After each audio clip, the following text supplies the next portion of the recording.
ইউসুফ নবীর ভাইয়ারা ইউসুফ নবীকে কূপে ফেলে দিচ্ছে। ফেলে দেওয়ার পরে এখন প্ল্যান করতেছে, আচ্ছা আব্বারে গিয়ে কি বলবো। আব্বারে গিয়ে ওইটাই বলবো, আব্বা যে আশঙ্কা আমাদের সাথে এতদিন ইউসুফকে খেলতে পাঠায় নাই সেটাই বলবো। মানে আব্বা আগেই বলছে, আমার আশঙ্কা হয় তোমরা ইউসুফকে নিয়ে খেলতে যাবা, ইউসুফকে নেকড়ে বাঘ খেয়ে ফেলবে, এটা আমার আশঙ্কা হয়। যেহেতু আব্বা এটা আগেই বলছিল, আমরা কি এটাই বলবো, আব্বা আপনার আশঙ্কা সত্য, বাঘে খেয়ে ফেলছিল। প্রথম প্ল্যান। আচ্ছা এরপর আব্বারে বিশ্বাস করানোর জন্য কি করব? কয় কি করব, জামাটা নিয়ে যাব। কিভাবে? রক্ত মাখায় নিয়ে যাব। দ্বিতীয়। তিন, আমরা গেলেই হবে শুধু বাই হারানোর বেদনা এটা প্রকাশ করতে হবে না, তাহলে কি করা যায়? কানতে হবে।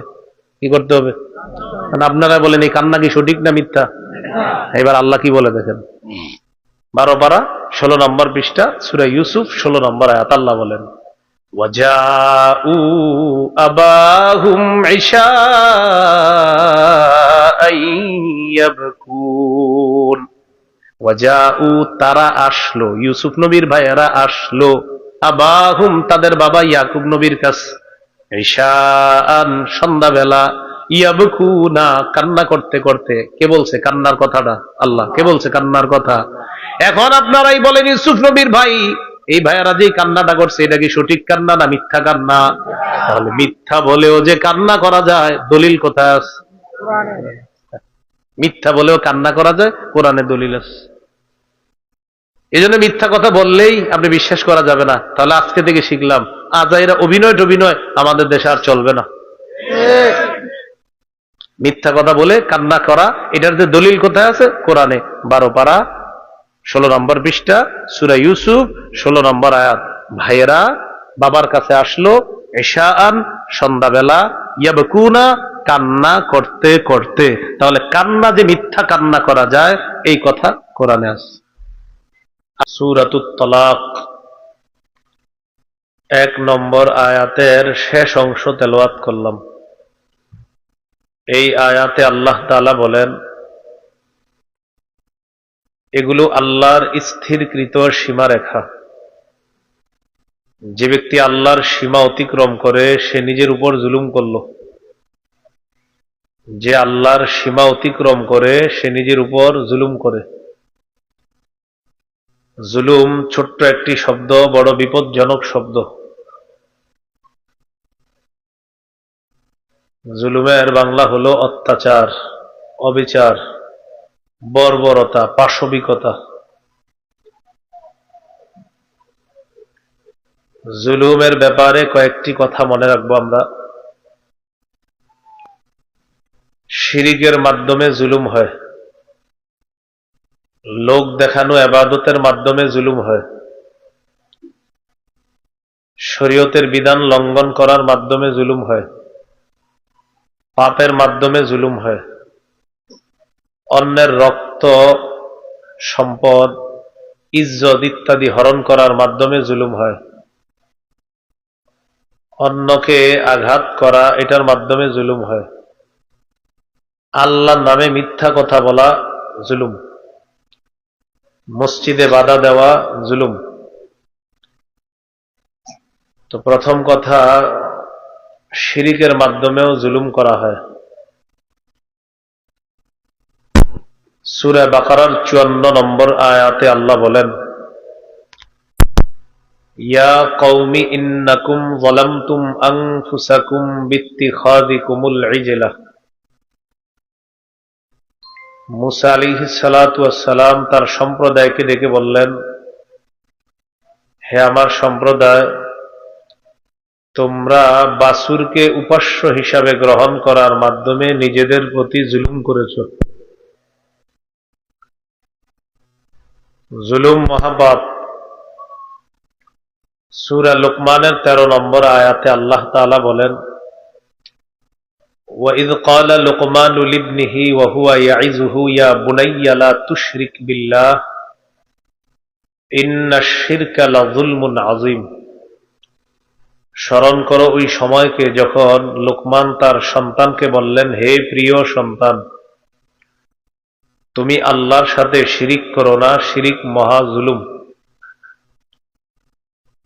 ঈমান যদি শিরিকের সাথে মিশে এটাও জুলুম হয়। ঈমান যদি শিরিকের সাথে না মিশে তাহলে এই ঈমান হবে জুলুম মুক্ত, শিরিক মুক্ত। ওই ঈমানদারের জন্য আল্লাহ নিরাপত্তার ঘোষণা করছে। সূরা আনআমের ৮২ নম্বর আয়াতে আল্লাহ বলেন, আল্লাযীনা আমানু ওয়া লাম ইয়ালবিসু ঈমানাহুম বিযুলমিন উলাইকা লাহুমুল আমনু ওয়া হুম মুহতাদুন। যারা ঈমান এনেছে, ঈমানকে শিরিকের সাথে সংমিশ্রণ করেনি, তাদের জন্যই নিরাপত্তা, তারাই হেদায়েত প্রাপ্ত বলে আমি আল্লাহ ঘোষণা করলাম। ইবাদতে যদি শিরিক হয়ে যায়, পরকাল বরবাদ হয়ে যায়। তো পরকালে জ্বলবে কে? শিরিকে জ্বলবে না মুশরিক? যে শিরিক কাজটা করলেন ওইটা জ্বলবে না, যে করলো সে জ্বলবে। তাহলে শিরিক করা মানে নিজের উপর জুলুম করা। ইবাদতে যদি এরকম শিরিক হয় তাহলে আল্লাহর সাথে সাক্ষাৎ পাওয়া যাবে না। বলি না আউযুবিল্লাহ। সূরা কাহফের ১১০ নম্বর আয়াতে আল্লাহ বলেন, ফামান কানা ইয়ারজু লিকা রাব্বিহ, যে ব্যক্তি তার রবের সাথে সাক্ষাৎ কামনা করে, ফালইয়ামাল আমালান সালিহা, সে যেন নেক কাজ করে, ওয়ালা ইউশরিক বিইবাদাতি রাব্বিহ আহাদা, সে যেন তার রবের ইবাদতে কাউকে শরীক না করে। সূরা বনী ইসরাঈলের ২৩ নম্বর আয়াতে আল্লাহ বলেন, ওয়াকাদা রাব্বুকা আল্লা তা'বুদু ইল্লা ইয়্যাহ, আপনার রব ফয়সালা করেছেন, চূড়ান্ত ফয়সালা, তোমরা আল্লাহ ছাড়া কারো ইবাদত করবা না। তো ইবাদতে শিরিক না করা, শিরিক করা মানে নিজের উপর জুলুম করা, কারণ শিরিক করলে পরকাল বরবাদ হবে আপনার, এই জন্য শিরিক না করা। সহিহ বুখারীর বর্ণনা ৬৮৬১ নম্বর হাদিস। এই হাদিসের বর্ণনাকারী আব্দুল্লাহ ইবনে মাসউদ রাদিয়াল্লাহু তাআলা আনহু, তিনি বলেন, ক্বালা রাজুলুন ইয়া রাসূলাল্লাহ আইয়ু যামবি আকবারু ইনদাল্লাহ, এক ব্যক্তি বললেন, ওগো আল্লাহর রাসূল, আল্লাহর কাছে সবচেয়ে বড় পাপ কোনটি? রাসূলুল্লাহ সাল্লাল্লাহু আলাইহি সাল্লাম বললেন, আন তাদউ লিল্লাহি নিদ্দান ওয়া হুয়া খালাকাকা, আল্লাহ তোমাকে সৃষ্টি করেছেন, এই আল্লাহর সাথে কোন সমকক্ষকে ডাকা মানে হলো আল্লাহর সাথে শিরিক করা সবচেয়ে বড় পাপ। আল্লাহ শিরিক নামক পাপ থেকে আমাদেরকে হেফাজত করেন। সূরা মাঈদার ৭২ নম্বর আয়াতে আল্লাহ বলেন, ইন্নাহু মান ইউশরিক বিল্লাহ ফাকাদ হাররামাল্লাহু আলাইহিল জান্নাহ ওয়া মাওয়াহুন নার, যে ব্যক্তি আল্লাহর সাথে শিরিক করে আল্লাহ তার জন্য জান্নাত হারাম করে দেন, তার ঠিকানা হলো জাহান্নাম। সহিহ বুখারীর ১২৩৭ নম্বর হাদিসের বর্ণনা, জিবরিল আমিন রাসূলুল্লাহ সাল্লাল্লাহু আলাইহি সাল্লামের কাছে এসে বললেন, বাশশির উম্মাতাকা আন্নাহু মান মাতা মিন উম্মাতিকা লা ইউশরিকু বিল্লাহি শাইআ দাখালাল জান্নাহ, নবী আপনি আপনার উম্মতকে সুসংবাদ দিয়ে দেন, আপনার উম্মতের কেউ যদি শিরিক না করে মারা যায়, দাখলাল জান্নাহ, সে একদিন জান্নাতে প্রবেশ করবে। গুরুত্বপূর্ণ একটা আলোচনার দিকে আমরা আগাইতেছি। শিরিকের মাধ্যমে জুলুম করা হয়। শিরিক করা মানে নিজের আখিরাত বরবাদ করা, তাহলে শিরিক নামক জুলুমটা করা মানে আমি নিজের প্রতি নিজে অবিচার করা, এই হলো আপনার শিরিকের মাধ্যমে জুলুম। আল্লাহ হেফাজত করেন। ২ নম্বর কথা বলেন, লোক দেখানো ইবাদত। সবাই বলেন, ছোট শিরিক, গোপন শিরিক। এই শিরিক করা মানে নিজেকে বরবাদ করা। লোক দেখানো ইবাদত, এটা হলো গোপন শিরিক, ছোট শিরিক। হাদিসের কিতাব বুলুগুল মারাম, এই কিতাবের 440 নম্বর হাদিস। এই হাদিসের মধ্যে আছে قال رسول الله صلى الله عليه وسلم إن أخوف ما أخاف عليكم الشرك الأصغر الرياء। নবীজি বলেন, আমি তোমাদের ব্যাপারে সবচেয়ে ভয় পাই তোমরা ছোট শিরকে লিপ্ত হবা, সেটা হলো লোক দেখানো ইবাদত। বলেন কি ইবাদত? يقول الله يوم القيامة اذهبوا إلى الذين كنتم تراءون في الدنيا فانظروا هل تجدون عندهم جزاء। লোক দেখানো ইবাদতকারীদেরকে কিয়ামতের মাঠে আল্লাহ বলবে, যাও যাদেরকে দেখানোর জন্য ইবাদত করতা তাদের কাছে যাও, গিয়ে দেখো কোনো প্রতিদান পাও কিনা। হাদিসের একটা কিতাব আছে সহিহ ইবনে খুজাইমা, এই কিতাবের 2 নম্বর খণ্ড 140 নম্বর পৃষ্ঠা। خرج النبي صلى الله عليه وسلم فقال يا أيها الناس إياكم وشرك السرائر قالوا وما شرك السرائر يا رسول الله। জাতির উদ্দেশ্যে নবী বললেন, হে মানুষ, তোমরা গোপন শিরিক থেকে বাঁচো। সাহাবীগণ বললেন, হুজুর গোপন শিরিক কাকে বলে? নবীজি বললেন, ইয়াকুমুর রাজুলু ফায়ুসাল্লি ফায়ুযায়্যিনু সালাতাহু জাহিদান লিমা ইয়ারা মিন নাযরিন নাসি ইলাইহি। মানুষ নামাজে দাঁড়ায়, নামাজটা সুন্দর করে অন্য মানুষের দৃষ্টি আকর্ষণ করার জন্য। নামাজে দাঁড়ায়, নামাজ সুন্দর করে, রুকু সিজদা সুন্দর করে আরেকজনের দৃষ্টি আকর্ষণ করার জন্য, সেই জন্য দেখে বলে, বাবা কত সুন্দর রুকু, কত সুন্দর সিজদা। নবীজি বলেন, যাকা শিরকুস সারাইর, এটাই হলো গোপন শিরিক। কি শিরিক? আপনাদের বুঝে আসতেছে কি শিরিক এটা? সাহাবী প্রশ্ন করলেন, ইয়া রাসূলুল্লাহ, কেউ যদি আল্লাহকে খুশি করার জন্য ইবাদত করে আর মানুষ যদি তার ইবাদতের প্রশংসা করে, ইবাদত করতেছেন আল্লাহর জন্য, প্রশংসা করছে মানুষ, হুজুর এটাও কি শিরিক হবে? فقال رسول الله صلى الله عليه وسلم تلك عاجل بشرى المؤمن। নবীজি বলেন, এটা হলো মুমিনের জন্য দুনিয়াতে নগদ সুসংবাদ। ইবাদত হবে কার? আল্লাহ। প্রশংসা করছে মানুষ, এটা হলো নগদ সুসংবাদ। বলেন, লোক দেখানো ইবাদত তথা গোপন শিরিক দাজ্জালের চেয়ে ভয়ঙ্কর। কার চেয়ে ভয়ঙ্কর? অহরহর এই ভয়ঙ্কর কাজ আমরা ডেলি করি, ঠিক না? এরকম না করা, আল্লাহ হেফাজত করেন। সহিহুত তারগীব 30 নম্বর হাদিস। خرج علينا النبي صلى الله عليه وسلم ونحن نتذاكر الدجال। নবীজি আমাদের কাছে আসলেন, আমরা দাজ্জাল সম্পর্কে আলোচনা করতেছিলাম। নবীজি আমাদেরকে বললেন, আলা উখবিরুকুম বিমা হুয়া আখওয়াফু আলাইকুম ইনদি মিনাল মাসিহিদ দাজ্জাল। আমি কি তোমাদেরকে এমন বিষয় বলবো না যে বিষয়টা তোমাদের ব্যাপারে আমি দাজ্জালের চেয়ে বেশি ভয় করি?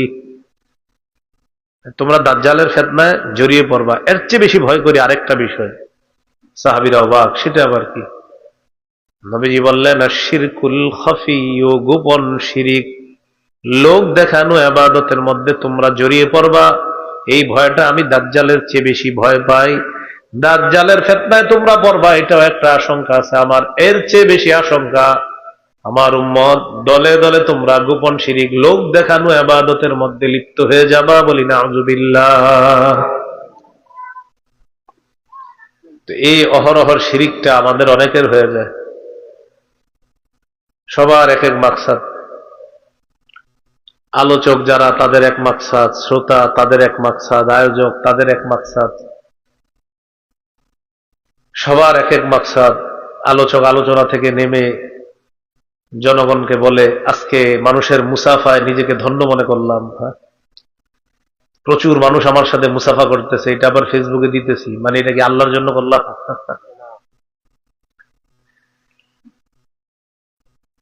এই বিষয়ে জনগণের ভালোবাসায় আমি শিখতো, তো আপনারা মুসাফা করতেছেন আর এটা আমি ফেসবুকে দিয়ে দিলাম, এটা আল্লাহর জন্য কি কাজ করলাম?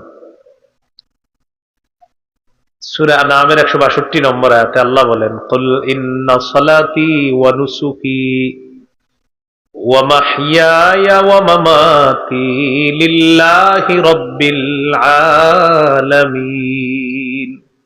নবী আপনি বলেন, আমার নামাজ, আমার কোরবানি, আমার জীবন, আমার মৃত্যু সব বিশ্ব জগতের রব আল্লাহর জন্য। আমার বয়ান, বলা, শোনা সব কার জন্য হবে? আল্লাহর জন্য হবে। তাহলে লোক দেখানো ইবাদত, এটা গোপন শিরিক, দাজ্জালের চেয়ে ভয়ঙ্কর। এগুলো আজকের দ্বিতীয় আলোচনা। প্রথম আলোচনা গেল জুলুম শিরিকের মাধ্যমে হয়, দ্বিতীয় আলোচনা গেল লোক দেখানো ইবাদত, এটার মাধ্যমেও জুলুম হয়। সেই জুলুমটা আমরা নিজেদের প্রতি করি, আল্লাহ হেফাজত করেন।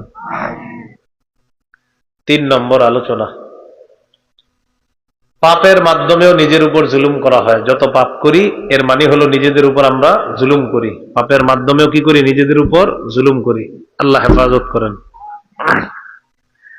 পাপের মাধ্যমে যে জুলুমটা করি, সূরা নিসার 110 নম্বর আয়াতে আছে, আল্লাহ বলেন, وَمَن يَعْمَلْ سُوءًا أَوْ يَظْلِمْ نَفْسَهُ ثُمَّ يَسْتَغْفِرِ اللَّهَ يَجِدِ اللَّهَ غَفُورًا رَحِيمًا। যে ব্যক্তি খারাপ কাজ করে অথবা নিজের উপর জুলুম করে, দেখেন এখানে খারাপ কাজকে জুলুমও বলা হয়েছে, সে সাথে সাথে যদি আল্লাহর কাছে ইস্তেগফার পাঠ করে, আশা করা যায় সে আল্লাহকে ক্ষমাশীল দয়ালু পাবে। তাহলে পাপ ও জুলুম, তবে এটা হচ্ছে তাড়াতাড়ি ক্ষমা চান। সূরা আলী ইমরানের 135 নম্বর আয়াতে আল্লাহ বলেন, ওয়াল্লাযীনা ইযা ফাআলু ফাহিশাতান আও যালামু আনফুসাহুম যাকারুল্লাহ ফাস্তাগফারু লিযুনুবিহিম ওয়া মান ইয়াগফিরুয যুনুবা ইল্লাল্লাহ। আল্লাহ তাআলা বলেন, যাদের জন্য আল্লাহ জান্নাত প্রস্তুত করে রেখেছেন, এই মানুষগুলার অনেক বৈশিষ্ট্য আছে, এর মধ্যে এটাও বৈশিষ্ট্য, যারা কোনো অশ্লীল কর্মকাণ্ড করে ফেললে অথবা নিজেদের উপর জুলুম করে ফেললে সাথে সাথে আল্লাহকে স্মরণ করে আল্লাহর কাছে ক্ষমা চায়, আল্লাহ বলেন আমি আল্লাহ ছাড়া মাফ করবেই বা কে? সুবহানাল্লাহ। তো আমাদের মূল বিষয় হলো পাপ, এটাও জুলুম, বাকি সাথে সাথে ক্ষমা চাওয়া, তাড়াতাড়ি ক্ষমা চাওয়া, আশা করা যে আল্লাহ মাফ করে দিবেন। এগুলো 4 নাম্বার। কতগুলো? 4 না 3? 3। পাপের মাধ্যমে জুলুম হয়। 4, শরীয়তের বিধান লঙ্ঘন করার মাধ্যমে জুলুম হয়। একটু মন দিয়ে শুনেন যেন কথাগুলো একটু ধারণ করতে পারেন। শরীয়তের বিধান লঙ্ঘন করাও জুলুম। শরীয়তের বিধান কি জিনিস হুজুর? হালাল হারাম, এগুলা শরীয়তের বিধান। সূরা বাকারা 229 নম্বর আয়াতে আল্লাহ বলেন, তিলকা হুদুদুল্লাহ, এগুলো আল্লাহর স্থিরকৃত সীমারেখা, হালাল হারাম সীমারেখা। ফালা তা'তাদুহা, আল্লাহর সীমা লঙ্ঘন করবা না। ওয়া মান ইয়াতা'আদ্দা হুদুদাল্লাহি ফাউলাইকা হুমুয যালিমুন, যে ব্যক্তি আল্লাহর সীমা লঙ্ঘন করবে তারা জালেম। বলেন তারা কি? তো শরীয়তের বিধান লঙ্ঘন যারা করবে তারাও জালেম। ভাই বাইরের আওয়াজটা একটু কমান, বাইরের মাইকের আওয়াজ একটু কমান। হ্যাঁ, ঘুমাইতে দেন, মানুষকে ঘুমাইতে দেন। হ্যাঁ, যে ব্যক্তি আল্লাহর সীমা রেখা লঙ্ঘন করবে তারা জালেম। বলেন তারা কি? তাহলে শরীয়তের বিধান লঙ্ঘন করাও জুলুম, আর এই কাজ যারা করবে তারা জালেম। আল্লাহ হেফাজত করেন। এই গেল 4 নম্বর কথা। 5, আল্লাহর নামে যে মিথ্যা কথা বলে, এটা সবচেয়ে বড় জুলুমের একটা, আল্লাহর নামে মিথ্যা কথা বলা। সূরা ইউনুস 17 নম্বর আয়াতে আল্লাহ বলেন, ফামান আযলামু মিম্মান ইফতারা আলাল্লাহি কাযিবান আও কাযযাবা বিআয়াতি, ওই ব্যক্তির চেয়ে বড় জালেম আর কে হতে পারে যে আল্লাহর নামে মিথ্যা কথা বলে অথবা আল্লাহর কোরআনের আয়াতগুলাকে অস্বীকার করে তার মতো বড় জালেম আর কে হতে পারে? তাহলে আল্লাহর নামে মিথ্যা বলা বা কোরআনের আয়াতগুলাকে মিথ্যা সাব্যস্ত করা, এটা সবচেয়ে বড় জুলুমের একটা। আল্লাহ হেফাজত করেন। এগুলো 5 নাম্বার কথা। এখন বলেন, সুদের আলোচনা কোনো খতিব সাহেব আপনাদের মসজিদে করলো আর আপনি বললেন আন্দাজি আল্লাহ কি এটা বলছে, আপনি বললেন মানে আল্লাহ সুদের যে কথাটা বলছে এক খতিব সাহেব মসজিদে বললো না, আপনি খান সুদ, তো আপনি বের হয়ে বললেন থুর আন্দাজি এই কথা আল্লাহ বলে নাই। যদি যাইনা শুইনা বইলা থাকেন তো তাড়াতাড়ি ঈমান আনেন। আল্লাহ সুদ হারাম কোরআনে বলে নাই, আপনি বললেন থুর হুজুর আপনারা পিছায় আছেন এখনো স্মার্ট হইতে পারলেন না, মানে আপনি সুদ খান দেখে আমরা এটার বিরুদ্ধে বলি দেখে বললেন আমি স্মার্ট হইতে পারলাম না, মানে সুদ খাওয়া স্মার্ট। তো এই যে আপনি এটা যদি করেন, আল্লাহর কোরআনের আয়াতকে মিথ্যা সাব্যস্ত করেন, এটা সবচেয়ে বড় জুলুমের একটা। আল্লাহ হেফাজত করেন। 6 নাম্বার, আল্লাহর ঘরে বাধা দেওয়া, এটাও জুলুম। সূরা বাকারায় আল্লাহ বলেন ওয়ামান আযলামু মিম্মান মানাআ মাসাজিদাল্লাহ আইয়ুযকারা ফীহা ইসমুহু, ওই ব্যক্তির চেয়ে বড় জালেম আর কে হতে পারে যে ব্যক্তি মানুষকে আল্লাহর ঘর থেকে বাধা দান করে, তাদের চেয়ে বড় জালেম আর কে হতে পারে? জুলুম আল্লাহর ঘরে বাধা দেওয়া। কামাল পাশা তুরস্কের, ইসলামী খেলাফত যার মাধ্যমে ধ্বংস হয়, ইংরেজদের দালালি করে এই কামাল পাশা ধর্ম নিরপেক্ষতাবাদের স্লোগান দিয়ে তুরস্কের আয়া সুফিয়া মসজিদে আজান বন্ধ করে দিল, মসজিদে প্রকাশ্যে আজান বন্ধ করে দিল, নামাজ পড়া বন্ধ করলো। ইসলামী খেলাফত তার হাতে ধ্বংস হলো। পরবর্তীতে প্রেসিডেন্ট এরদোগান আবার সেই মসজিদে নামাজ চালু করেছে। এই যে আল্লাহর ঘরে বাধা দেওয়া, এটা সবচেয়ে বড় জুলুম। বাবরি মসজিদ এটা যারা ভেঙে দিল, যারা বাধা দিল, এটাও বড় জুলুমের কাজ করলো, এবং যারা করলো এটা নিঃসন্দেহে তারা জালেম। ঠিক তেমনি ভাবে কোন মসজিদ কোন জায়গা থেকে আপনার কোনো কারণ ছাড়া ভেঙে দেওয়া অথবা বাধা দেওয়া, এটা জুলুম, এটা অন্যায়। তাহলে আল্লাহর ঘরে বাধা দেওয়া এটাও জুলুম। এগুলো 6 নম্বর কথা। 7, কার উপর অত্যাচার করা জুলুম। এত সহজ বিষয়।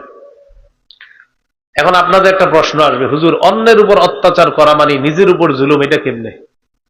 মানে আমি ওনার উপর জুলুম করবো, কিন্তু আল্লাহ বলতেছে তুমি নিজের উপর জুলুম করলাম আরেকজনের উপরে, আল্লাহ বলতেছে তুমি নিজের উপর জুলুম করলা। কিভাবে? আমি অন্যের উপরে জুলুম করা মানে আমি জালেম সাব্যস্ত হওয়া, আর আমি জালেম হওয়া আল্লাহর কাছ থেকে পানিশমেন্ট পাওয়া, তার মানে আমি নিজে নিজের ক্ষতি করলাম। এটার দলিল আছে সূরা বাকারা 231 নম্বর আয়াতে আল্লাহ বলেন ওয়ালা তুমসিকুহুন্না দিরারাল লিতাতাদু, তোমরা তোমাদের স্ত্রীদেরকে আটকে রেখো না এই নিয়তে যে তাদের উপর তোমরা অত্যাচার করবা, জুলুম নির্যাতন করার জন্য বিবিদেরকে ঘরে আটকে রাখবা না। বিবিরে ঘরে আটকে রাখে কেন? জুলুম করবে, নির্যাতন করবে, এই নিয়তে আটকে রাখে ঘরে।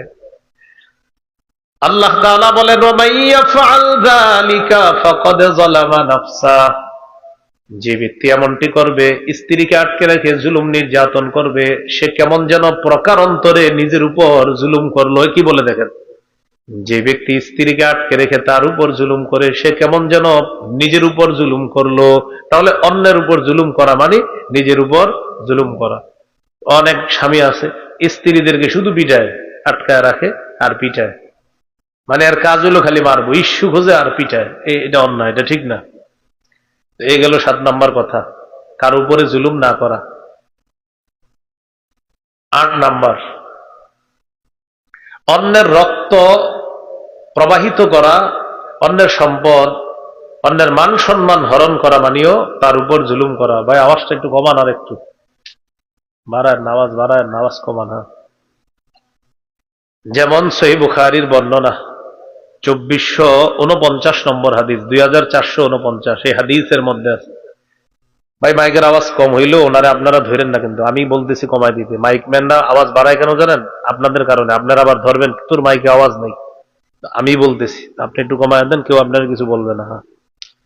সহিহ বুখারীর 2449 নম্বর হাদিস, এই হাদিসের মধ্যে আছে قال رسول الله صلى الله عليه وسلم মান কানাত লি আখিহি মাজলিমাতুন, কোন ব্যক্তি যদি দুনিয়ার মধ্যে অন্যের উপর জুলুম করে থাকো, মিন ইরজিহি আও বিশাইইন, তার রক্তপাত ঘটানোর মাধ্যমে অথবা তার সম্মান হরণ করার মাধ্যমে কেউ যদি কারো উপর জুলুম করে থাকো, নবীজি বলেন ফালিয়াতাহাল্লাল মিনহুল ইয়াউম, আজকে তুমি ওই মাজলুমের কাছ থেকে ক্ষমা চেয়ে নাও।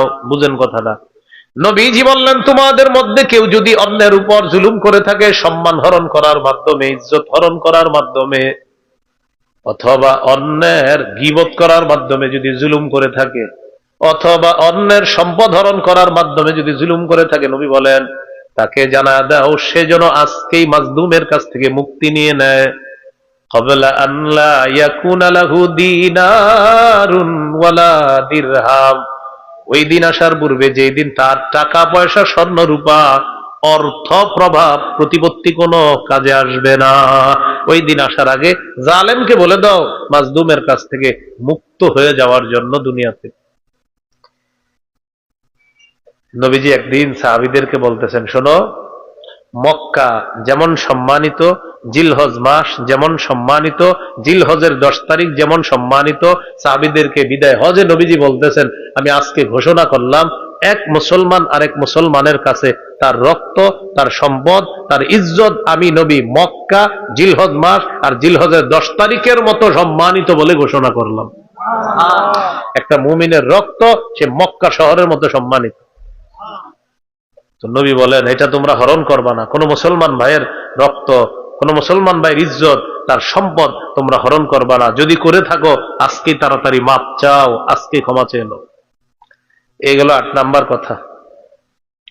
9 নাম্বার গুরুত্বপূর্ণ কথা, বলেন আমার সাথে, জালেমদের কর্মকাণ্ড সম্পর্কে আল্লাহ তাআলা বেখবর নন, অনবহিত নন, আল্লাহ সব জানেন।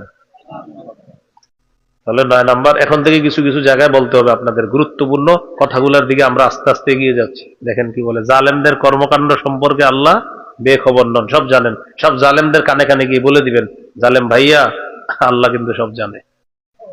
সূরা ইব্রাহিমের 42 নম্বর আয়াতে আল্লাহ বলেন, ওয়ালা তাহসাবান্নাল্লাহা গাফিলান আম্মা ইয়ামালুয যালিমুন। নবী আপনি জালেমদের কর্মকাণ্ড সম্পর্কে আল্লাহকে অনবহিত মনে করবেন না, বেখবর মনে করবেন না। ইন্নামা ইউআখিরুহুম লিয়াউমিন তাশখাসু ফীহিল আবসার, জালেমদেরকে আল্লাহ সুযোগ দেয় সেই দিন পর্যন্ত যেই দিন তাদের চক্ষুগুলো বিস্ফারিত হয়ে যাবে। মুহতিঈনা মুকনিঈ রুউসিহিম, তারা সামনের দিকে দৌড়াতে থাকবে, মাথাগুলো উপরের দিকে দিয়ে। লা ইয়ারতাদ্দু ইলাইহিম তারফুহুম, তাদের দৃষ্টি তাদের দিকে ফিরে আসবে না। ওয়া আফইদাতুহুম হাওয়া, ভয়ে তাদের অন্তরটা বের হয়ে যাওয়ার উপক্রম হবে। জালেমরা উপরের দিকে তাকায় তাকায় দৌড়াতে থাকবে, নিচের দিকে তাকানোর কোনো সুযোগ পাবে না, ভয়ে নিচের দিকেও তাকাবে না। প্রাণটা বের হয়ে যাওয়ার উপক্রম হবে, তবে বের হবে না। প্রাণ বের হয়ে গেলে তো বেঁচে গেল, প্রাণ বের হবে না, বাকি উপক্রম হবে। এই জন্য আল্লাহ কোরআনে বলছে, লা তাদউল ইয়াওমা সুবুরাও ওয়াহিদা, আজকে একটা ধ্বংস কামনা করো না, এক মৃত্যু কামনা করো না। ওয়াদউ সুবুরান কাসীরা, অনেকগুলা ধ্বংস কামনা করো। জাহান্নামীরা সেদিন বলবে, ইস মরণ হয়ে গেলে ভালো হইতো। আল্লাহ বলেন তোমাদের মনে হবে মারা যাবা, কিন্তু মরবা না। লা ইয়াযুকুনা ফীহাল মাউতা, সেখানে তারা মৃত্যু স্বাদ গ্রহণ করবে না, মরণ একবারই হয়ে যাবে, আর মরবেন না। এরপর সূরা ইব্রাহিমের 44 নম্বর আয়াতে আল্লাহ বলেন, ওয়া আনযিরিন নাস, নবী আপনি মানুষকে সতর্ক করে দেন। ইয়াউমা ইয়াতিহিমুল আযাব, সেই দিন সম্পর্কে যেদিন তাদের কাছে আযাব আসবে। ফায়াকুলুল লাযীনা যালামু রাব্বানা আখিরনা ইলা আজালিন করিব, সেদিন জালেমরা বলবে, হে আমাদের রব আমাদেরকে একটু সুযোগ দেন। এটার 2 ব্যাখ্যা। মৃত্যুর যন্ত্রণা দেখে জালেমরা বলবে আল্লাহ দুনিয়াতে আরেকটু থাকার সুযোগ দেন। আরেকটা ব্যাখ্যা, কিয়ামতের ময়দানের ভয়াবহতা দেখে জালেমরা বলবে আল্লাহ দুনিয়াতে যাওয়ার একটু সুযোগ দেন, দুনিয়াতে গিয়ে নজিবে দাওয়াতাকা ওয়া নাত্তাবিউর রুসুল, আপনার আহ্বানে সাড়া দিব, রসুলদের কথা মান্য করব। এটা কারা বলবে? বলেন কারা বলবে? আল্লাহ তাআলা জালেমদেরকে বলবে, আওয়ালাম তাকুনু আকসামতুম মিন ক্বাবলু মা লাকুম মিন জাওয়াল। তোমরা কি শপথ করে বলো নাই তোমাদের কোনো লয় নাই, তোমাদের কোনো ক্ষয় নাই, তোমাদের কোনো পতন নাই, তোমাদেরকে সরানোর মতো কেউ নাই? এগুলা কি তোমরা অহংকার করে বলো নাই, গর্ব করে বলো নাই? একটু আগে আসতে আসতে দেখলাম একজনে সংসদে বলতেছে দাঁড়ায়া দাঁড়ায়া, আমাদেরকে সরানোর মতো কেউ নাই। একটু আগে দেখলাম। তা আল্লাহ বলেন অহংকার করে না বলো নাই তোমরা সরানোর মতো কেউ নাই? এক কথায় সাজানো সংসার আমি আল্লাহ তছনছ করে দিচ্ছি। খুব সাবধান। সব জালেমদেরকে আল্লাহ বুঝাইয়া দিচ্ছে যে সাবধান, অহংকার করে বলতা পতন নাই, লয় নাই, ক্ষয় নাই। আল্লাহ তাআলা পতন ঘটিয়ে দিলে তোমাকে আটকানোর মতো কেউ থাকবে না, তোমার পতন অনিবার্য হয়ে যাবে। যদি আল্লাহ পতন চান সে পতন ঠেকানোর কেউ থাকবে না। এগুলো 9 নাম্বার কথা। 10 বলেন মানবাধিকার রক্ষা। এটা একটা সুন্দর স্লোগান। কি স্লোগান? সুন্দর। পশ্চিমারা এই স্লোগানগুলা বেশি খাওয়ায় মানুষকে। এই স্লোগানগুলো আমাদেরকেও খাওয়ায়। ভাই মানবাধিকার রক্ষা করতে হবে, উনি মানবাধিকার রক্ষী কর্মী, উনি মানবাধিকারের একজন সদস্য। এরকম দেখবেন সদস্য আছে। আরেক দিক দিয়ে হেলিকপ্টার রকেট থেকে ফিলিস্তিনের শিশুদের উপরে বোমা ফেলে নিরীহ নারী পুরুষকে হত্যা করতেছে। এটা কি মানবাধিকার রক্ষা না লঙ্ঘন? তো মানবাধিকার লঙ্ঘন করে মানবাধিকার রক্ষা করার স্লোগান দেওয়া এটা ইত্রামি আর চূড়ান্ত সন্ত্রাসগিরি ছাড়া কিছু না। এই জাতীয় কাজটা এটা কি ন্যায় না জুলুম?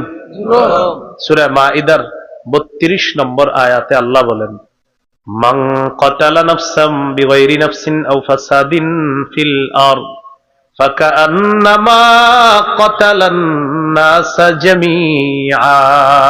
যে ব্যক্তি কোনো মানুষকে, নিরপরাধ মানুষকে অন্যায় ভাবে হত্যা করলো, সে কেমন যেন সারা পৃথিবীর সমস্ত মানুষকে হত্যা করল। নাউজুবিল্লাহ।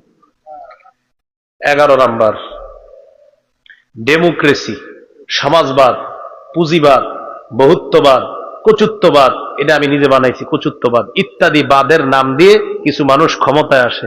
ক্ষমতায় আসার পর জালেম হয়। আর যে যত বড় জালেম হয় সে তত বড় মিথ্যাবাদী হয়। আসলেই ঠিক, কোরআনে দলিল আছে। এটা যে ঠিক, এটা আসলেই ঠিক। এটা কিন্তু রেডিমেড ঠিক না। মাহফিলে আপনারা অনেক সময় রেডিমেড ঠিক করেন, মানে হুদায়ও ঠিক করেন, কিন্তু এটা আসলেই ঠিক। যে যত বড় জালেম হয় সে তত বড় কি হয়? এমন মিথ্যা বলবে, চোখের পানি ছেড়ে ছেড়ে মিথ্যা বলবে। আপনি বলবেন আহারে চোখের পানিটা কেমনে আসে? যদি মিথ্যা কথাই হয়, কোরআনের দলিল দিলে বুঝবেন। মিথ্যা কথা বইলেও যে কান্না করা যায়। বলেন 12 পারা 16 পৃষ্ঠা সূরা ইউসুফ 16 নম্বর আয়াত। কয় পারা? কত নম্বর পৃষ্ঠা? কোন সূরা? কত নম্বর আয়াত? 16 নম্বর আয়াত। এই আয়াতটা শোনানোর আগে আগে একটু বলি। ইউসুফ নবীর ভাইয়ারা ইউসুফ নবীকে কূপে ফেলে দিচ্ছে। ফেলে দেওয়ার পরে এখন প্ল্যান করতেছে, আচ্ছা আব্বারে গিয়ে কি বলবো? আব্বারে গিয়ে ওইটাই বলবো। আব্বা যে আশঙ্কা আমাদের সাথে এতদিন ইউসুফকে খেলতে পাঠায় নাই সেটাই বলবো। মানে আব্বা আগেই বলছে আমার আশঙ্কা হয় তোমরা ইউসুফকে নিয়ে খেলতে যাবা, ইউসুফকে নেকড়ে বাঘ খেয়ে ফেলবে, এটা আমার আশঙ্কা হয়। যেহেতু আব্বা এটা আগেই বলছিল, আমরা কি এটাই বলবো আব্বা আপনার আশঙ্কা সত্য, বাঘে খেয়ে ফেলছিল। প্রথম প্ল্যান। আচ্ছা এরপর আব্বারে বিশ্বাস করানোর জন্য কি করব? হয় কি করব? জামাটা নিয়ে যাব। কিভাবে? রক্ত মাখায় নিয়ে যাব। দ্বিতীয়। 3, আমরা গেলেই হবে শুধু বাই হারানোর বেদনা এটা প্রকাশ করতে হবে না। তাহলে কি করা যায়? কানতে হবে। কি করতে হবে? আপনারা বলেন এই কান্না কি সঠিক না মিথ্যা? এবার আল্লাহ কি বলে দেখেন। 12 পারা 16 নম্বর পৃষ্ঠা সূরা ইউসুফ 16 নম্বর আয়াত। আল্লাহ বলেন ওয়াজাউ আবাহুম ইশাআন ইয়াবকুন। ওয়াজাউ তারা আসলো, ইউসুফ নবীর ভাইয়েরা আসলো, আবাহুম তাদের বাবা ইয়াকুব নবীর কাছে, ইশাআন সন্ধ্যাবেলা, ইয়াবকুনা কান্না করতে করতে। কে বলছে কান্নার কথাটা? আল্লাহ। কে বলছে কান্নার কথা? এখন আপনারাই বলেন ইউসুফ নবীর ভাই এই ভাইয়ারা যে কান্নাটা করছে এটা কি সঠিক কান্না না মিথ্যা কান্না? তাহলে মিথ্যা বলেও যে কান্না করা যায় দলিল কোথায় আছে? মিথ্যা বলেও কান্না করা যায়, কোরআনে দলিল আছে। এই জন্য মিথ্যা কথা বললেই আপনি বিশ্বাস করা যাবে না। তাহলে আজকে থেকে শিখলাম আজাইরা অভিনয় টভিনয় আমাদের দেশে আর চলবে না। মিথ্যা কথা বলে কান্না করা, এটার যে দলিল কোথায় আছে? কোরআনে 12 পারা 16 নম্বর পৃষ্ঠা সূরা ইউসুফ 16 নম্বর আয়াত। ভাইয়েরা বাবার কাছে আসলো ইশাআন, সন্ধ্যাবেলা, ইয়াবকুনা, কান্না করতে করতে। তাহলে কান্না যে মিথ্যা কান্না করা যায়, এই কথা কোরআনে আছে। আল্লাহ আমাদেরকে হেফাজত করেন। তো মিথ্যা কথা বলতে বলতে বলে ফেলে, আমাকে সরানোর মতো কেউ নাই, এগুলা বলে ফেলে। নবীজি জবাব দিয়ে দিচ্ছেন, সহিহ বুখারী 4686 নম্বর হাদিস। قال رسول الله صلى الله عليه وسلم ان الله لا يملي للظالم, আল্লাহ তাআলা জালেমকে ঢিল দেয়, জালেমকে ছাড় দেয়, হাত্তা ইযা আখাযাহু লাম ইউফলিতহু, যখন আল্লাহ ধরে ফেলে তখন আল্লাহ ছাড়ে না। নবী কোরআনের একটা আয়াত তেলাওয়াত করে প্রমাণ দিলেন, ওয়া কাযালিকা আখযু রাব্বিকা ইযা আখাযাল কুরা ওয়া হিয়া যালিমা, আপনার রবের পাকড়াও বড় মজবুত। যখন তিনি কোন জালেম সম্প্রদায়কে পাকড়াও করেন তখন তার ধরাটা হয় মজবুত। ইন্না আখযাহু আলীমুন শাদীদ, নিশ্চয়ই রবের ধরা আলীমুন পীড়াদায়ক, শাদীদুন কঠিন। তো দুইটা মিলান, কঠিন যন্ত্রণাদায়ক। কাউকে বলতেও পারবেন না, কাউকে দেখাইতেও পারবেন না, সইতেও পারবেন না। মাঝে মাঝে যার তার ফোন নাম্বার পাইলে হেরে ফোন দিয়া দুঃখগুলা শেয়ার করা ছাড়া কোনো উপায় থাকবে না। এরকম একটা অবস্থা তৈরি হয়ে যাবে। এইগুলো 11 নম্বর কথা। তাহলে বলেন তো, জুলুম করে মিথ্যা কথা বলে এটা কি চিরস্থায়ী না ক্ষণস্থায়ী? 12 নম্বর কথা, এটা আরো গুরুত্বপূর্ণ। বলেন জালেমের, সবাই বলেন জালেমের 2-4টি ভালো কাজ দেখে তাকে প্রশংসায় ভাসিয়ে দেওয়া যাবে না, তার প্রতি ঝুঁকে পড়া যাবে না। বলেন দলিল, সূরা হুদ 113 নম্বর আয়াত। কোন সূরা? কত নম্বর আয়াত? জালেমের 2-4টা ভালো কাজ দেখে যে তার প্রতি কি করা যাবে না? ঝুঁকে পড়া যাবে না। আল্লাহ তাআলা বলে, ওয়ালা তারকানু ইলাল্লাযীনা যালামু ফাতামাসসাকুমুন নার। আল্লাহ তাআলা বলেন, তোমরা জালেমদের প্রতি ঝুঁকে পড়ো না, অনুরক্ত হয়ে পড়ো না। মুফাসসিরিনে কেরাম বলেন, জালেমদের 2-4টা ভালো কাজ কর্ম দেখে তার প্রতি ঝুঁকে পড়া যাবে না, তাকে প্রশংসায় ভাসিয়ে দেওয়া যাবে না। প্রশংসা করতে করতে তাকে একদম প্রশংসায় ভাসিয়ে দেওয়া যাবে না। প্রশংসা করতে করতে রাবেয়া বসরি বলে দেওয়া যাবে না। প্রশংসা করতে করতে কোন সাহাবীর সাথে তুলনা করা যাবে না। তো প্রশংসা করতে করতে কোন জালেমের 2-4টা ভালো কাজ প্রশংসা করতে করতে আপনি, ঠিক আছে দোয়া চাইছে, দোয়া করেন, তো একটু বললেই তো একটু না, আপনি দোয়ার মধ্যে এত কিছু বলতে হইব, বেতন তো 1 টাকাও বাড়ে না। তো জালেমের 2-4টা ভালো কাজ দেখা তার প্রতি ঝুঁকে পড়া যাবে না। দেখেন এই কথা কেউ কারো গায়ে নিয়ে না। এখন অনেকে মনে করবে, হুজুর এটা কারে কয়? যে জুলুম করে তারে বলি। এই ওয়াজ যে জুলুম করে সেই, এটা আপনি কারো উপর নিয়ে না। এই এলাকার কোন জালেম হইলে তার উপরে এই ওয়াজ যাবে। যদি বলেন কারে? যে জুলুম করে তাকে। হুজুর জুলুম, জালেমটা কে? যে জুলুম করে, যেটাকে, যেটাই তো সে। যদি এই ওয়াজে আপনার কেউ বলে, হুজুর বয়ানটা কারে করলো, আপনি বলেন আপনি জুলুম করেনি, সেটা বলেন। যদি কয় হ, তো ওয়াজ আপনারই করছে। আর যদি বলেন না, তাহলে আপনারে বলে নাই। এরপরে বলবে, হুজুর যে বললো কোন জালেমের প্রতি ঝুঁকে পড়া যাবে না, আপনি বলবেন আপনি কোন জালেমের প্রতি ঝুঁকে পড়েছেন কিনা বলেন। যদি কয় হ, তো ওয়াজ আপনারই করছে। যদি বলেন না, তো আপনি টেনশন করেন কেন? তো আল্লাহ তাআলা বলেন, জালেমের 2-4টা ভালো কাজ কর্ম দেখে তার প্রতি ঝুঁকে পড়া যাবে না, তাকে প্রশংসায় ভাসিয়ে দেওয়া যাবে না। জুলুমের আপনি অপরাধ শুধু কোন ব্যক্তির উপরে নিয়েন না। এই জুলুম শেষ হয় না, কিন্তু জুলুম এটার ভাবসাবে মনে হচ্ছে বৃষ্টি থেকে বাঁচার জন্য এখন আমরা ঝর্ণার নিচে দাঁড়িয়ে আছি। কি বুঝলেন? কিসের থেকে বাঁচার জন্য কিসের নিচে দাঁড়ায় আছে? এরকম। তো এরকম হইলে তো মুশকিল। তো সাবধান, যদি জুলুমের কোন নিয়ত টিয়ত আপনাদের কারো থাকে, তো নিশ্চিত লেখা রাখেন, আপনি সফল হবেন না। আল্লাহ হেফাজত করেন। এই গেল 12 নম্বর কথা। 13 নম্বর, বলেন তো ভাই, সবচেয়ে ক্ষমতাধর কে?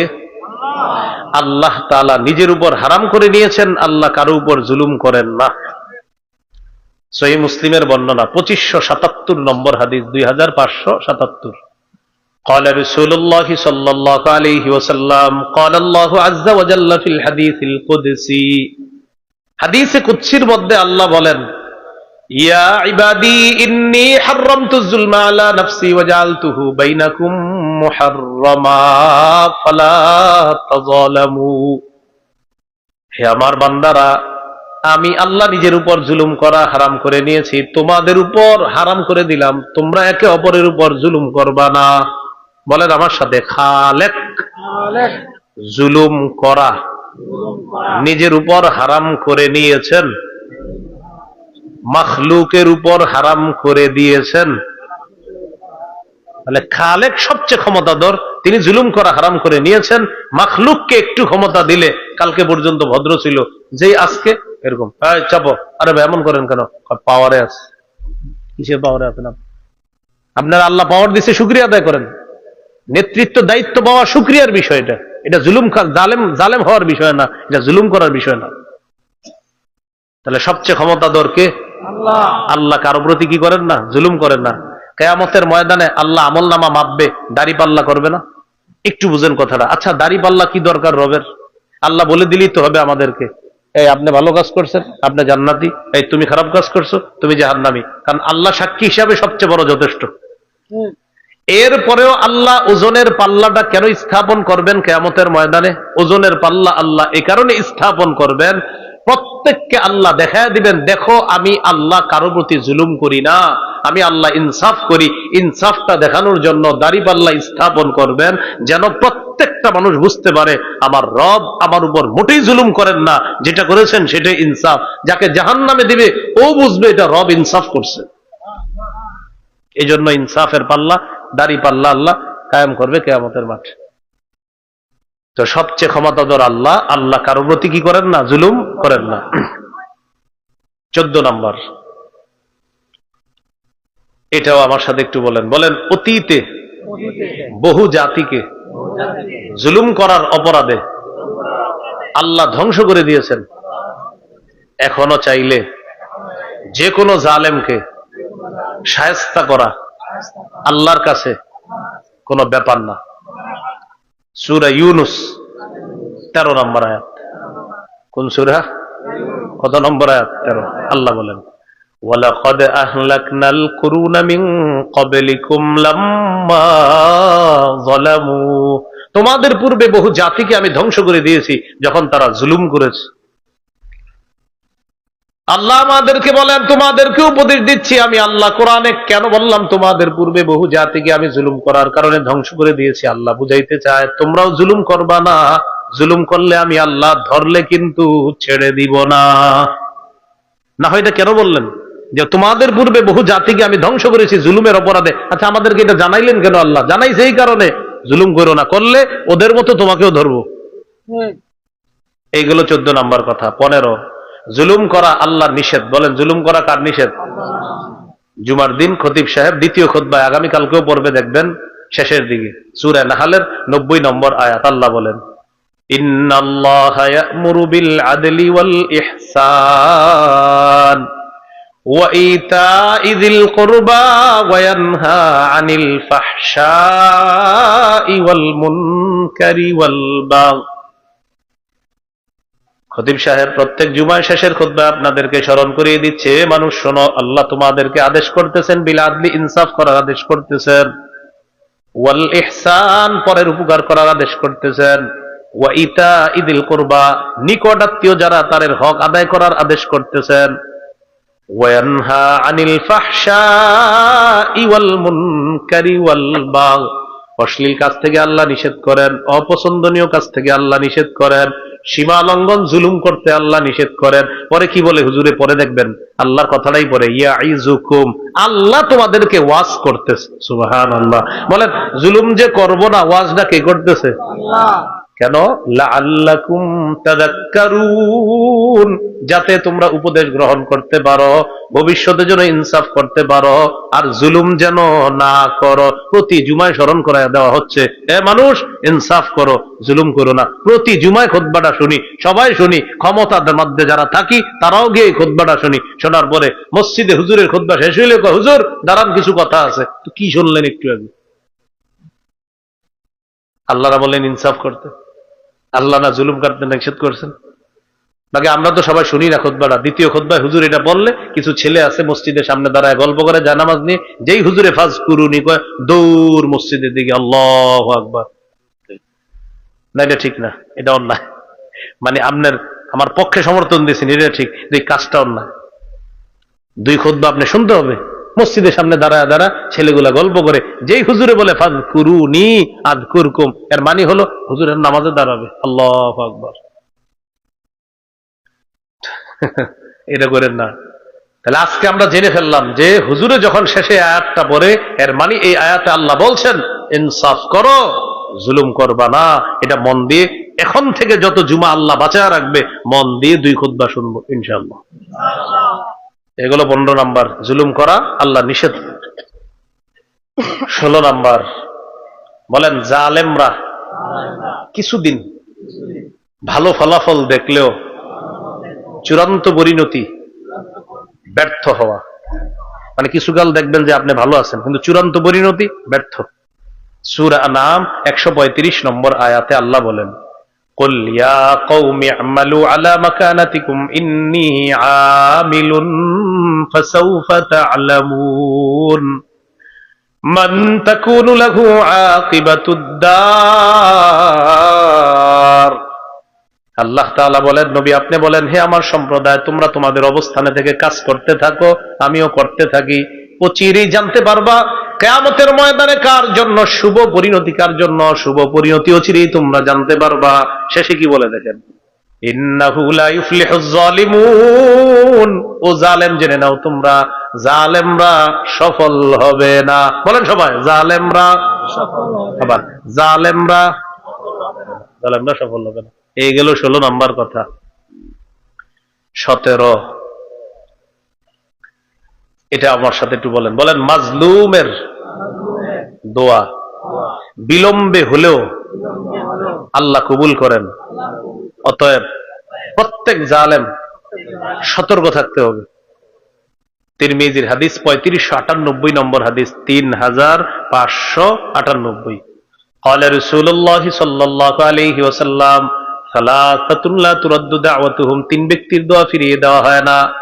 1 নাম্বার আস-সাইমু হাত্তা ইফতিরা, রোজাদার যখন ইফতার সামনে নিয়ে দোয়া করে তার দোয়া ফেরত দেওয়া হয় না।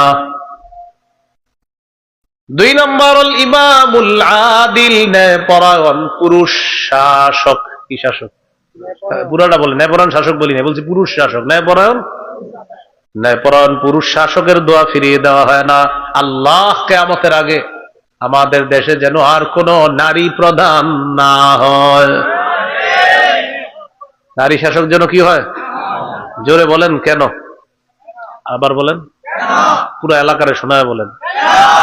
قال رسول الله صلى الله عليه وسلم لا يفلح قوم ولوا امرهم امرأتان, নবী বলেন ওই জাতি কিছুতেই সফল হবে না যে জাতি তাদের নেতৃত্বে কোন নারীকে বসায় দেয়।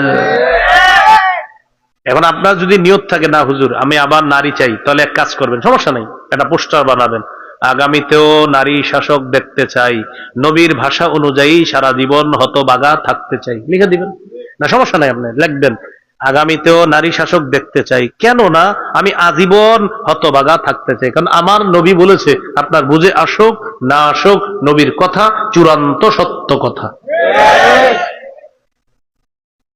তাহলে ন্যায়পরায়ণ পুরুষ শাসক দোয়া করতে হবে আল্লাহর কাছে, আল্লাহ যেন আমাদের দেশে একজন ন্যায়পরায়ণ পুরুষ শাসক খুব দ্রুত দিয়ে দেয়।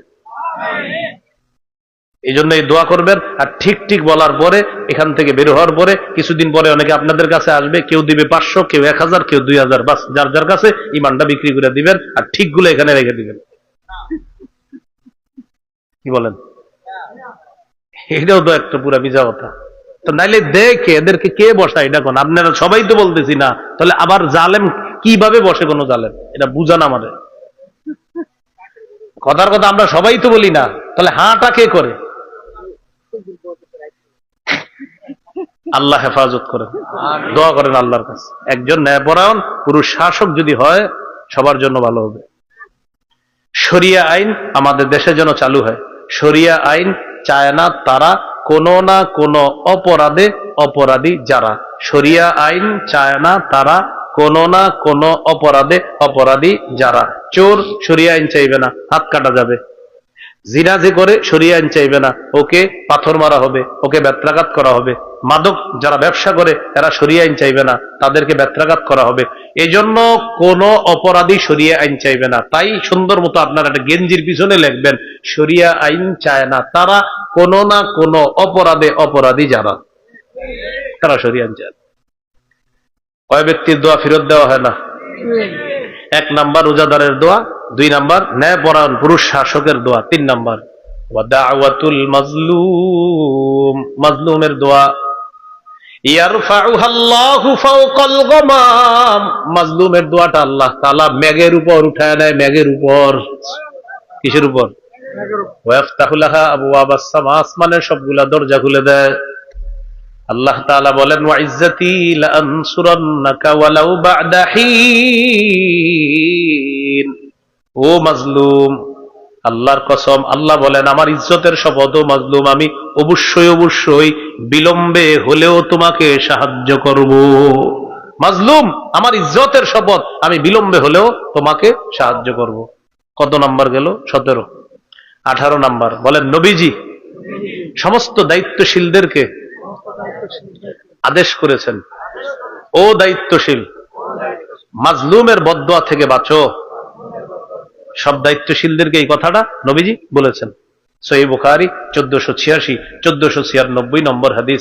নবী তার এক সাহাবীকে দায়িত্ব দিয়ে পাঠাচ্ছে এক এলাকায়, যাওয়ার সময় বললেন, শোনো, ওই এলাকায় গিয়ে তাদেরকে লা ইলাহা ইল্লাল্লাহর দাওয়াত দিবা। এটা যদি মেনে নেয় 5 ওয়াক্ত নামাজের দাওয়াত দিবা। এটাও যদি মেনে নেয় যাকাতের বিধান এটা বলে দিবা। শোনো, তোমাকে যে আমি দায়িত্ব দিয়ে পাঠাইতেছি, তোমার দায়িত্ব যেন তোমাকে জালেম না বানায় আর কাউকে মাজলুম না বানায়। বুঝেন? তোমার দায়িত্ব যেন তোমাকে জালেম না বানায়, কাউকে মাজলুম না বানায়। ইত্তাকি দাওয়াতাল মাজলুম ফাইন্নাহু লাইসা বাইনাদ দাওয়াতি লাইসা দুনাহু ওয়া বাইনাল্লাহি হিজাব। রাসূলুল্লাহ সাল্লাল্লাহু আলাইহি ওয়াসাল্লাম বলেন, লাইসা বাইনাহু ওয়া বাইনাল্লাহি হিজাব। মাজলুমের দোয়া আর আল্লাহর মাঝে কোনো পর্দা অবশিষ্ট থাকে না। তাহলে মাজলুমের বদদোয়া থেকে বাঁচতে বলছে সব দায়িত্ব। ভাই, যারা দায়িত্ব পাবেন এটা নিয়ামত, শুকরিয়া আদায় করা, জালেম না হওয়া, জুলুম করার নিয়ত না রাখা। আল্লাহ হেফাজত করেন। কত নাম্বার গেল? 18। কত গেল? 18। এই 18 রাখেন একদিকে। এবার শুনি কিছুক্ষণ জুলুমের পরিণতি। কি শুনবো? 18টা কথা গেল জুলুম সম্পর্কে, এখন জানবো জুলুমের পরিণতি সম্পর্কে। বলেন, জালেম জুলুমের কারণে বরাদ্দকৃত হালাল রিজিক থেকে বঞ্চিত হয়েছে। আমার আপনার জন্য একটা রিজিক বরাদ্দ আছে আল্লাহর পক্ষ থেকে। জুলুমের কারণে এই বরাদ্দকৃত রিজিক আল্লাহ নিয়ে নেয়। বাকি আমরা এই জুলুম অপরাধের সাথে আরো 3টা অপরাধ কোরআনে আছে, তো আমরা আরো 3টা শিখে নিই। কি বলেন? মোট 4টা। বলেন, 4 অপরাধে বরাদ্দকৃত রিজিক আল্লাহ ছিনিয়ে নেয়। জুলুম, আল্লাহর রাস্তায় বাধা দেওয়া, সুদ খাওয়া। জোরে বলেন। আপনাদের এলাকায় না থাকলেও পৃথিবীতে আছে। 3 নাম্বার কি খাওয়া? 4 নাম্বার মানুষের সম্পদ অন্যায়ভাবে আত্মসাৎ করা। এই 4 অপরাধ যে করবে তার জন্য বরাদ্দকৃত রিজিক আল্লাহ উঠায় নেয়। কারণ তুমি তো মানুষের দেখাও, তা আমি তোমার কেন দিব? খাও। সূরা নিসা 160 161 নম্বর আয়াতে আল্লাহ বলেন, ফাবিজুলমিম মিনাল্লাযীনা হাদু হাররামনা আলাইহিম তাইয়্যিবাতিন উহিল্লাত লাহুম। ইহুদীদের জুলুমের কারণে ওয়া বিসাদ্দিহিম আন সাবিলিল্লাহি কাসীরা, আল্লাহর রাস্তায় বাধা দেওয়ার কারণে 3, ওয়া আখযিহিমুর রিবা ওয়া ক্বাদ নুহু আন, সুদ থেকে নিষেধ করা হয়েছে, সুদের অর্থ গ্রহণ করার কারণে 4, ওয়া আকলিহিম আমওয়ালান নাসি বিল বাতিল, মানুষের সম্পদ অন্যায়ভাবে আত্মসাৎ করার কারণে কি করলাম? হাররামনা আলাইহিম তাইয়্যিবাতিন উহিল্লাত লাহুম, আমি তাদের জন্য বরাদ্দকৃত পবিত্র হালাল রিজিক আমি হারাম করে দিলাম। বলি নাউযুবিল্লাহ। তাহলে জুলুমের 1 নাম্বার পরিণতি, জালেম বরাদ্দকৃত রিজিক থেকে বঞ্চিত। 2 নাম্বার, জুলুম কিয়ামতের ময়দানে কঠিন অন্ধকার রূপ ধারণ করবে। সহিহ বুখারীর বর্ণনা 2453 নম্বর হাদিস, 2447 নম্বর হাদিস। এই হাদিসে আছে, قال رسول الله صلى الله عليه وسلم اتقوا الظلم فإن الظلم ظلمات يوم القيامة। নবী বলেন জুলুম থেকে বাঁচো, জুলুম কিয়ামতের ময়দানে কঠিন অন্ধকার রূপ ধারণ করবে। আল্লাহ হেফাজত করেন, আমিন। 3 নাম্বার, যারা দুনিয়াতে মানুষের উপর জুলুম করে অন্যায়ভাবে, কিয়ামতের মাঠে আল্লাহ তাদেরকে কঠিন শাস্তি দিবে। সহিহ মুসলিম 2613 নম্বর হাদিস। قال رسول الله صلى الله عليه وسلم إن الله يعذب الذين يعذبون في الدنيا। যারা দুনিয়াতে মানুষের উপর অন্যায়ভাবে অত্যাচার করে, জুলুম নির্যাতন করে, কিয়ামতের ময়দানে আল্লাহ তাআলা তাদেরকে কঠিন শাস্তি দিবেন। নাউজুবিল্লাহ। 4 নাম্বার, বলেন অন্যায়ভাবে এক বিঘত মাটি আত্মসাৎ করলে কিয়ামতের মাঠে 7 তবক জমিন গলায় ঝুলিয়ে দেওয়া হবে। আপনি মাত্র 1 বিঘত আরেকজনেরটা মারছেন, আপনার গলায় 7 তবক জমিন ঝুলিয়ে দেওয়া হবে। সহিহ বুখারী 2453 নম্বর হাদিস। قال رسول الله صلى الله عليه وسلم من ظلم قيد شبر من الارض طبقه يوم القيامه من 7 أرضين। যে ব্যক্তি অন্যায়ভাবে কারো 1 বিঘত সম্পদ আত্মসাৎ করলো, কিয়ামতের মাঠে তার গলায় 7 তবক জমিন ঝুলিয়ে দেওয়া হবে। হাজী সাহেবের জমিন আছিল ওই পাশেরটা, এটা হলো কাজী সাহেবের জমিন। মাঝখানে বড় আইল ছিল, এই পরিমাণ মোটা আইল। এই আইল চিকুন হইতে হইতে এরকম হয়ে গেছে। রে ঘটনা এরকম হইলো কেমনে? আমরা ঈশা ছোট করছি এটারে? না, কে কোদালে করছে? কে করছে? জি, খবর আছে। লাঙ্গলেও করে, কোদালেও করে, খবর আছে। সহিহ মুসলিমের বর্ণনা 1978 নম্বর হাদিস, আর আপনাদের পকেটের উস্তাদ অনুযায়ী 5018 নম্বর হাদিস। এই হাদিসের মধ্যে আছে লাআনাল্লাহ মান লাআনা ওয়ালিদাই। যে ব্যক্তি পিতা মাতাকে অভিশাপ দেয় তাকে আল্লাহ অভিশাপ দেয়। লাআনাল্লাহ মান যাবাহা লিগাইরিল্লাহ, যে আল্লাহ ছাড়া অন্যের নামে পশু জবাই করে তাকে আল্লাহ অভিশাপ দেয়। ওয়া লাআনাল্লাহ মান আওয়া মুহদিসা, যে কোনো বেদাতিকে আশ্রয় দেয় তাকে আল্লাহ অভিশাপ দেয়। 4 নাম্বার, ওয়া লাআনাল্লাহ মান গায়্যারা মানারুল আরদ, যে জমিনের নিশানা পরিবর্তন করে তাকে আল্লাহ অভিশাপ দেয়। আগে খুঁটিটা ছিল এই জায়গায়, খুঁটি হঠাৎ এখানে এসে পড়ছে। ঘটনা কি? আপনার খুঁটি না এখানে ছিল, কয়টা হলো মালিকানা, তো এখানে আসছে কেন? এটা পাওয়ার। এটা কি কতদিন? যতদিন আছে কারবার, পাওয়ার শেষ, এখানে চলে আসবে খুঁটি। এই শোনা না, শোনেন, এর এই যে পাওয়ারে খুঁটি এখানে গেল, কানে কানে বলে দিবেন আল্লাহর অভিশাপ চলতেছে, তাড়াতাড়ি সরাও খুঁটি। তোমার আমি মহব্বত করি, এজন্য আর কাউরে বললাম না বিষয়টা, আল্লাহ কিন্তু তোমার অভিশাপ দিতেছে, তাড়াতাড়ি সরাও। আর এই কাম করো না, এই সুন্দর কথা বলছেন। হ্যাঁ, সমস্যা হবে। সুন্দর কথা, যে এই কাম করো না, সমস্যা হবে। কিয়ামতের মাঠে 7 তবক জমিন ঝুলিয়ে দেওয়া হবে। তো অন্যের জমিন আত্মসাৎ না করা। 5 নাম্বার, বলেন জালেম কিয়ামতের ময়দানে সবচেয়ে নিঃস্ব হবে। সহিহ মুসলিমের বর্ণনা 2581 নম্বর হাদিস। রাসূল সাল্লাল্লাহু আলাইহি সাল্লাম সাহাবীদেরকে বললেন, আচ্ছা তোমরা কি জানো নিঃস্বকে? সাহাবীরা বললেন, আল মুফলিসু ফিনা মান লা দিরহাম লাহু ওয়ালা মাতা, আমাদের মধ্যে যাদের স্বর্ণ রূপা নাই, বাসস্থান ঘর বাড়ি নাই, সে হলো নিঃস্ব। নবীজি বললেন, না, আমার উম্মতের নিঃস্ব হলো ওই ব্যক্তি যে কিয়ামতের ময়দানে ইয়াতি বিসলাতিন ওয়া সিয়ামিন ওয়া যাকাতিন, নামাজ, রোজা, যাকাত, পাহাড় পরিমাণ সব নিয়ে কিয়ামতের মাঠে যাবে। মাজলুমরা চারদিক থেকে তাকে ধরে ফেলবে। কাযাফা হাযা, একজনের উপর পাথর ছুঁড়ে মারছে। ওয়া সাফাকা দামা হাযা, আরেকজনের রক্তপাত ঘটিয়েছে। ওয়া আকালা মালা হাযা, আরেকজনের সম্পদ আত্মসাৎ করছে। ওয়া শাতামা হাযা, আরেকজনকে গালি দিছে। মাজলুমরা গিয়ে চারদিকে দাঁড়ায় রইছে। এখন আপনার প্রশ্ন হইতে পারে, হুজুর জালেম আবার ইবাদত করে নাকি? হ্যাঁ করে। এটা ডিজিটাল জালেম। কিভাবে? ফোনে ফোনে সব কাজ করে। এমনি বলবে যে আমি হলাম দেশপ্রেমিক, আমি মানুষকে ভালোবাসি, কিন্তু এমনি আপনারে পথের কাটা মনে করলে সরাই দিবে আপনারে। হজে গেছে, কাবার সামনে দাঁড়ায় বলতেছে, কিরে জমিনটা পাইছস, প্রজেক্ট ঝামেলা করে নাই তো? সাত 2-3টা গরিব মানুষ সমস্যা করেছিল, পিঠা পুটা দিয়ে ভাগায় দিবি। আচ্ছা ঠিক আছে, রাখি। লাব্বাইক আল্লাহুম্মা লাব্বাইক লা শারীকা লাকা লাব্বাইক লাব্বাইক ইন্নাল হামদা ওয়ান নি'মাতা, সব বুঝাবে কিয়ামতের মাঠে। মসজিদে আপনি ফোনে খোঁজ নিছেন, কি ঘটনাটা হয়েছে, ঘটনা ঘটছে, তো আপনি সবাই জানে আল্লাহর ওলি মানুষ উনি, তো উনি ফোনে ফোনে ঘটনা করায়, তো বলছে জি হয়ে গেছে, আচ্ছা রাখি আমি। আস্তাগফিরুল্লাহ আস্তাগফিরুল্লাহ আস্তাগফিরুল্লাহ আস্তাগফিরুল্লাহ। এই যে নামাজ পড়লেন, রোজা রাখলেন, সবগুলা নিয়ে পাহাড় পরিমাণ সওয়াব নিয়ে কিয়ামতের মাঠে যাবেন।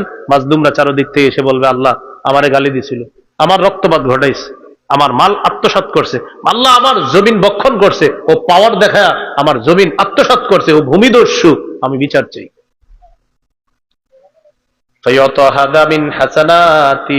এই ব্যক্তিকে তার নেক আমল দেওয়া হবে। আরেকজনকে নেক আমল, আরেকজনকে নেক আমল দেওয়া হবে। নবীজি বলেন নেক আমল দিতে দিতে তার আমল যখন শেষ হয়ে যাবে আর কোন নেক আমল নাই। মাজলুমের সংখ্যা এখনো শেষ হয় নাই, নেক আমল শেষ, মাজলুমের সংখ্যা শেষ হয় নাই। এবার আল্লাহ তাআলার পক্ষ থেকে বলা হবে মাজলুমদের গুনাহগুলা এনে জালেমকে দিয়ে দাও। গুনাহের পাহাড়ে জালেমকে জাহান্নামের মধ্যে নিক্ষেপ করা হবে। নবী বলেন সে হলো সবচেয়ে নিঃস্ব, সে হলো সবচেয়ে নিঃস্ব। সর্বশেষ পরিণতি, জালেম তার আযাব লাঘব করা হবে না, হালকা করা হবে না। সূরা নাহলের 85 নম্বর আয়াত, ওয়াইদা রাআল্লাযীনা যালামুল আযাবা ফালা ইউখাফফাফু আনহুম। জালেমরা যখন আযাব দেখবে তাদের আযাব লাঘব করা হবে না। এইজন্য আমার সাথে একটা কথা বলেন, বলেন পৃথিবীতে কখনো যদি মাজলুম হয়েও যাই জালেম হব না, কখনো যদি ঠকে যাই কাউকে ঠকাবো না। এবার চারটা কথা বলেন, বলেন জালেম হব না, জুলুম করব না, জালেমের সহযোগী হব না, জালিমের দু চারটা ভালো কাজ দেখে তার প্রতি ঝুঁকে পড়ব না। এই চারটি কথা মনে রাখবো ইনশাল্লাহ। তাহলে প্রথম গেল 18টা, পরিণতি গেল 6টা, পরিণতি গেল 6টা আপনার। 1 নাম্বার পরিণতি রিজিক থেকে বঞ্চিত, 2 নাম্বার পরিণতি অন্ধকার, 3 নাম্বার পরিণতি শাস্তি, 4 নাম্বার পরিণতি ওই এক বিগত আত্মসাৎ করলে জুলুম করে গলার মধ্যে সাত্তবক, 5 নাম্বার পরিণতি নিঃস্ব, 6 নাম্বার পরিণতি আযাব লাঘব করা হবে না। 18 আর 6 কত হলো? 24। কত হলো? 24। সর্বশেষ কথা, যারা মাজলুম হবে আল্লাহ তাদেরকে দুনিয়াতেও উত্তম কিছু দিবে, তাকেও যদি না দেয় তার পরবর্তী প্রজন্ম যারা, তাদেরকে আল্লাহ উত্তম কিছু দিবে, আর আখিরাতে যেটা দিবে সেটা অনেক বড়। সূরা নাহলের 41 নম্বর আয়াতে আছে, ওয়াল্লাযীনা হাজারু ফিল্লাহি মিন বা'দি মা যুলিমু লানুবাউইআন্নাহুম ফিদ দুনিয়া হাসানা। যারা নির্যাতিত হওয়ার পর আল্লাহর জন্য হিজরত করেছে, মানে সাহাবায়ে কেরাম, নির্যাতিত হওয়ার পর আল্লাহকে খুশি করার জন্য যারা হিজরত করেছে, লানুবাউইআন্নাহুম ফিদ দুনিয়া হাসানা, আমি তাদেরকে দুনিয়াতে উত্তম ঠিকানা করে দিব। শোনো, ওয়ালা আজরুল আখিরাতি আকবার, আখিরাতের প্রতিদানটা হবে অনেক বড়। বলেন তো আল্লাহু আকবার। বলেন তো আকবার কে? আল্লাহ। বলেন আকবার কে? সেই আল্লাহ বলতেছেন আখিরাতে মাজলুমের প্রতিদানটা হবে আকবার। আল্লাহও আকবার। আল্লাহ বলেন মাজলুমকে যে প্রতিদানটা দিব সেটাও হবে আকবার। সুবহান। তাহলে কত বড় হবে? হ্যাঁ, অনেক বড় হবে। আগের 24টা শেষে গেল একটাই, হলো 25টা কথা আমরা মনে রাখবো। আল্লাহ আমাদের সকলকে যতটুকু কথা শুনলাম বললাম, জুলুম এই ভয়ঙ্কর শব্দটার চিন্তা থেকেও আল্লাহ আমাদেরকে হেফাজত করেন। সুবহানাল্লাহি ওয়া বিহামদিহি, সুবহানাকাল্লাহুম্মা ওয়া বিহামদিক, আশহাদু আল্লা ইলাহা ইল্লা আনতা আস্তাগফিরুকা। মিম্বরের আমানত যাদের লাগবে গাড়ি থেকে সংগ্রহ করে নিতে পারেন। 8 খণ্ডের কিতাব, 8 খণ্ডের মিম্বরের আমানত, যদি পারেন সকলেই সংগ্রহে রাখবেন। এটা ওলামা হযরত সহ সর্বসাধারণ। তো যাই হোক, মিম্বরের ওই নামাজ সম্পর্কে বলতেছে বলার জন্য, আমার মিম্বরের আমানতের 6 নম্বর খণ্ডটা কিনে নেবেন। নামাজ সম্পর্কে যা জানতে চাইবেন সব জানতে পারবেন ওখানে। 6 নম্বর খণ্ডটায় নামাজ সম্পর্কে আলোচনা। 7 নম্বর খণ্ডে ওযু ইস্তেঞ্জা যে করি আমরা, ইস্তেঞ্জা করার পর ঢিলা লওয়া লাগবে কিনা এই আলোচনা আছে 7 নম্বর খণ্ডে। এটা নিয়ে আমাদের মাঝে সমস্যা, হুজুর পানি নিলে চলবে না, শুধু ঢিলা নিলেই কি হবে? হুজুর শুধু ঢিলা নিলে হয় না, শীতকালে যদি শুধু ঢিলাটা নেই পানি না নিয়ে হবে না, ইত্যাদি। তো এই বিষয়ে আপনার 7 নম্বর খণ্ডের আলোচনা। 8 নম্বর খণ্ডেও নামাজের মাসালা সম্পর্কে আলোচনা। তো 6 নম্বর খণ্ডে হলো নামাজ, 7 নম্বর খণ্ডে পাক নাপাকের মাসালা, আর 8 নম্বর খণ্ডে হলো নামাজের মাসালা। 5 নম্বর খণ্ডের আলোচনা লা ইলাহা ইল্লাল্লাহর ব্যাখ্যা। 4 নম্বর খণ্ডের আলোচনা স্বামীর 24টা অধিকার, স্ত্রীর 19টা অধিকার। আপনি স্ত্রীর 19টা মুখস্থ করে নেবেন, দেখবেন যে এখনো 17টাই আদায় করেন নাই। আর আপনার বিবিরে বলবেন 24টা মুখস্থ করতে, হেও দেখবে এখনো 22টাই আদায় করা হয়নি। তো এইগুলা মুখস্থ করে নেবেন। 3 নম্বর খণ্ডে হালাল হারাম। 2 নম্বর খণ্ডে শিরিক বেদাত, কুফর তাওহীদ, প্রথম আলোচনা আজকে যেটা হয়েছে। আর 1 নম্বর খণ্ডে হলো সন্তানের 64টা অধিকার। এটা একদম জামাই বউ পুরা মুখস্থ করে ফেলবেন। যারা বিয়ে করেন নাই তারাও এটা পড়বেন, প্রথম খণ্ডটা। বিয়ের আগে আপনি কি কি করবেন এই ব্যাপারগুলোও প্রথম খণ্ডে আলোচনা আছে। সন্তানের 64টা অধিকার, এগুলো আমরা জেনে নিব ইনশাআল্লাহ। আর দাওয়াত ও তাবলীগের কাজে শরীক হওয়ার জন্য আমরা কুমিল্লা মনে হয় প্রথম পর্বে, কুমিল্লা হ্যাঁ প্রথম পর্বে, তো প্রথম পর্বে কুমিল্লা, সেই হিসাবে আগামীকাল থেকে কুমিল্লা পর্ব শুরু আমার জানা মতে। তো ঢাকার একটা কিত্তা আছে 8 নম্বর, ওখানে হয়তো আশেপাশে যদি খোঁজেন পেতে পারেন আমাকে ইনশাল্লাহ, ঢাকার যে কিত্তা 8 নম্বর কিত্তা ওখানে। তো কুমিল্লার অঞ্চলটা সম্ভবত এই পাশে আপনার তুরাগের সাইডে পড়ে কুমিল্লা আমার জানা মতে, হ্যাঁ তুরাগ নদীর সাইডে পড়ে। আমার আমি অনেকদিন আগে দেখছি, আমি খুঁজছিলাম কুমিল্লা কই দিকে, আমার দেশ খুঁজে দেখি নদীর পারে। তো আগে ছিল এই অবস্থা, এখন কুমিল্লা কোন এরিয়াতে পড়ে, আমি তো ঢাকার সাথে মিশি আর ইয়া হয় না। তো ইনশাল্লাহ আপনারা সকলে শরীক হওয়ার চেষ্টা করবেন। 31, 1, 2, 3, 4, 5। তো প্রথমে হলো 31, 1, 2, বাস এটা হলো যে অঞ্চলের। পরবর্তী পর্বে আমরা অন্য অঞ্চলের মানুষগুলাকে গিয়ে ডিস্টার্ব করবো না, বাস ওই পর্বে ওই অঞ্চলের মানুষরা অংশগ্রহণ করবে। আল্লাহ তৌফিক দান করেন।